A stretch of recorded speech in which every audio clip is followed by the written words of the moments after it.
Hey lovelies, please skip చేయకుండా అన్ని mini vlogs చూడండి. అండ్ ఇక్కడైతే సెకండ్ డే అనమాట. అసలు సెకండ్ డే కూడా ఇట్లా చేసుకుంటామని అయితే నాకు తెలియదు.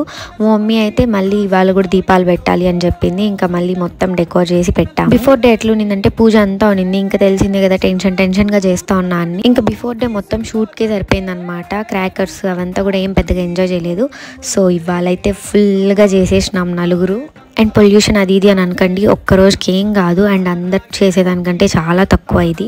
ఇంకా ఇక్కడ మనం మెయిన్గా థింక్ చేయాల్సింది ఏంటంటే పెట్స్ గురించి. పాపం అసలు అవి మనం చేసిన సౌండ్స్కి అవి ఎంత ఇబ్బంది పడి ఉంటాయి అసలు. అండ్ నువ్వు చేయలేదా అనకండి, మా ఇంటి దగ్గర ఒకే ఒక్క డాగ్ అక్కడ తిరుగుతా ఉంటే అది వెళ్ళే వరకు నేను క్రాకర్స్ కాల్చడం స్టార్ట్ చేయలేదు. అలాగే దానికి కన్వే చేశాను అనమాట, నువ్వు వెళ్ళు, నేను క్రాకర్స్ కాల్చుకోవాలి అనేటట్లు. సో అది దూరంగా వెళ్ళిపోయింది. నేను దాన్ని రిక్వెస్ట్ చేసుకోవడం చూసి మా స్ట్రీట్లో ఆంటీ వాళ్ళు నవ్వారు. నా కన్సర్న్ ఏంటంటే వాటికి మన వల్ల ఏం కాకూడదని చెప్పి మీరు కూడా జాగ్రత్తగా చూసి మీ చుట్టూ ఉన్న పెట్స్ ని. అంతే. Subscribe for more. బై.